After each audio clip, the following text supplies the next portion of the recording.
Bon, un petit rappel des notions de base de la machine à parer. Vous pouvez arrêter la vidéo quand vous voulez pour regarder davantage ce que vous avez besoin. Bonne lecture. Fonction. La machine à parer permet d'exécuter avec rapidité et précision les différents parages. C'est une machine indispensable dans nos métiers. Cette machine permet aussi exceptionnellement de parer en plein en notant le guide et en multipliant les passages. Ça demande un réglage précis. Cette machine se compose de 5 grandes parties. Le coffre, il est rectangulaire, en fonte et est fixé par des charnières sur la table de travail. Il contient l'arbre principal, le dispositif d'entraînement, le dispositif d'affûtage. L'arbre principal supporte et entraîne un couteau cylindrique ou couteau cloche, le dispositif d'entraînement galet, dont le but est de mettre en contact la matière avec le couteau. Les galets existent en différentes matières, émery, caoutchouc, en acier cranté, en fonction de la matière à parer. Le dispositif d'affûtage qui sert à aiguiser le couteau au moyen d'une meule en émery qui existe en différents grains. Le bras ou col de cygne en fonte également, adapté sur le coffre. Il supporte les différents pieds presseurs interchangeables, très spécifiques pour certains, ainsi que le système de réglage de ces pieds, hauteur et inclinaison.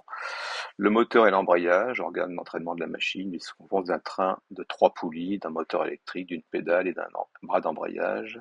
La table de travail avec le bac de récupération des copeaux, le système d'aspiration des copeaux et poussières. L'aspiration est indispensable pour éviter une remontée des copeaux, source de problèmes, de même pour la machine à refendre. Utilisation de base. Faire un contrôle visuel rapide de la machine, identifier la parure à effectuer, parallèle, biseau ou autre, choisir et mettre en place le pied adapté à la parure, baisser le pied au moyen du levier, pré-régler à l'œil le pied presseur et le guide en se penchant sur la gauche de la machine pour voir l'espace entre le pied et le galet, prendre un morceau d'essai identique au besoin, mettre la machine en fonctionnement. Alors, il y a aussi un variateur sur certaines machines. Passer un côté du morceau d'essai, fleur en haut, et ajuster jusqu'à satisfaction. En cas de difficulté de passage, voir l'affûtage ou l'entretien. Ensuite, arrêter la machine et relever le pied presseur au moyen du levier. À savoir, l'affûtage se fait toujours en fonctionnement et en rapprochant doucement la meule du couteau.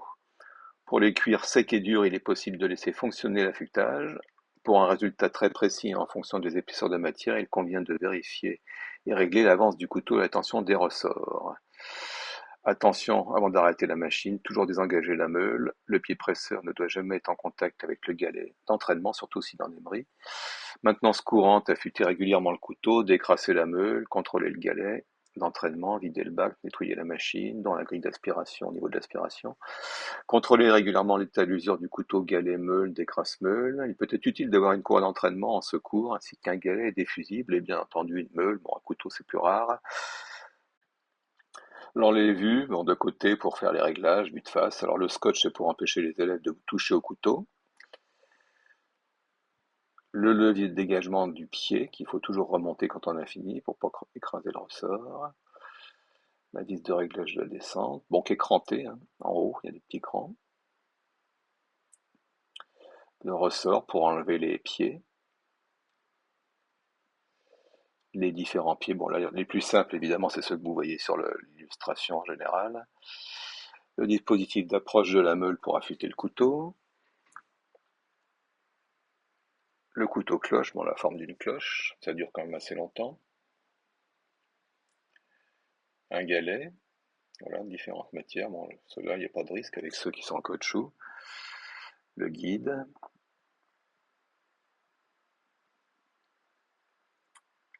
la vis de réglage de l'inclinaison, donc ça c'est un point crucial à savoir maîtriser. L'avance du décrasse-meule, bah, c'est pour nettoyer la meule, qui s'encrasse régulièrement avec le couteau. L'approche du couteau, voilà, c'est le point délicat, hein, qu'il ne faut pas faire n'importe quoi.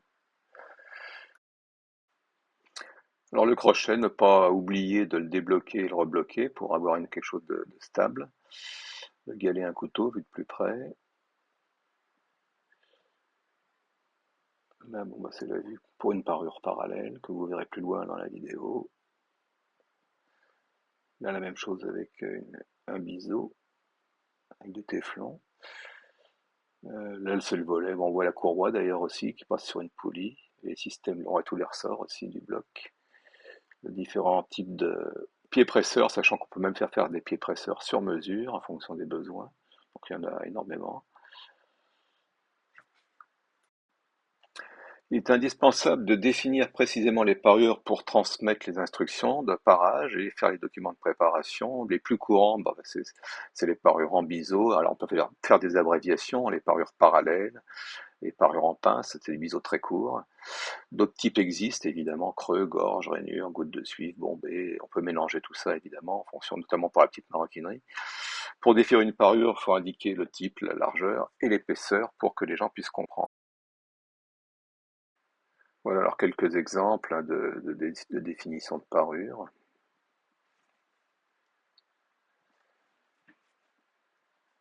Une machine programmable, alors il y a d'autres modèles évidemment selon les constructeurs.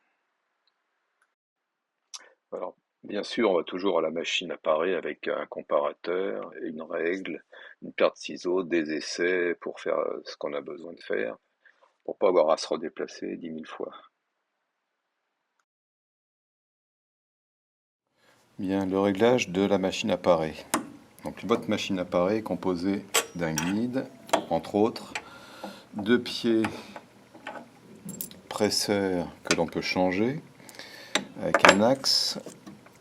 Donc, vous avez un modèle court, dans le cas précis ici, qui sert, on utilise plutôt généralement pour des parures rembord. Donc, le réglage se fait pour ce modèle-là, pour ce type de parure, quand on veut faire. Vous le faites comme ceci, on doit avoir un jour ici qui est la même hauteur à l'avant qu'à l'arrière. Donc il suffit de se baisser sur le côté, le jour. Voilà. Vous voyez? Donc là évidemment plus épais et plus fin. Donc après il suffit d'avoir un comparateur. La longueur se règle pour les parures en bord. La longueur se règle avec le guide de l'avant à l'arrière. Voilà, alors là c'est sans le son évidemment parce que c'est bruyant. Donc là on descend, il y a premier essai, rien pratiquement. Donc on va descendre le pied presseur, voilà, un peu plus, et ça va être un peu plus fin. Voilà, on va repasser une troisième fois. Et on aura, le résultat après, c'est selon ce que l'on a besoin, bien entendu. Voilà. Les élèves n'ont pas de difficulté à régler ce qu'on appelle une parure rembord. Bon, c'est pas que rembord, parce que ça sert à amincir, pour faire un rembord effectivement, mais pas que, ça sert aussi à amincir naturellement, c'est ce qu'on appelle une parure, les parallèles sur ce que l'on enlève. Pour une parure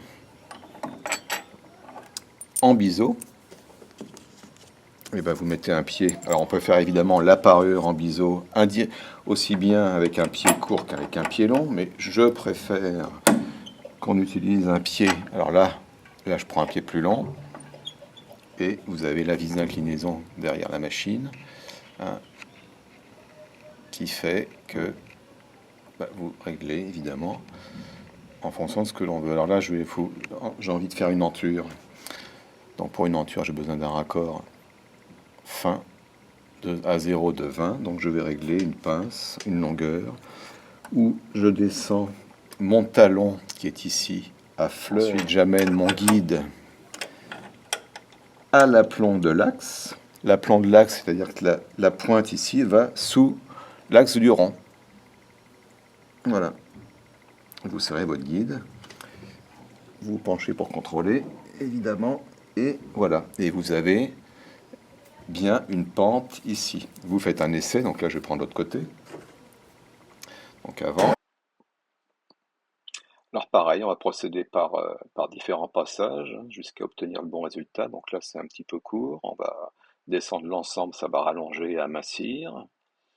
Alors quand on baisse l'inclinaison, ça a tendance à relever un peu le talon, donc il faut rebaisser aussi un petit peu la hauteur. Donc là oui, c'est assez fin au bout, mais c'est pas assez long, donc on va rebaisser l'inclinaison pour obtenir les 20 demandés pour une denture, qui est, je rappelle, un raccord sans épaisseur. Voilà, donc on va repasser. J'ai coupé le son, c'est quand même mieux. Voilà, alors là on affine encore un petit peu, hein. Je crois qu'il va y avoir un ultime passage, si j'ai bonne mémoire, pour terminer. Bon, on va prendre juste au mieux, évidemment. Voilà, voilà, le résultat pas trop mal.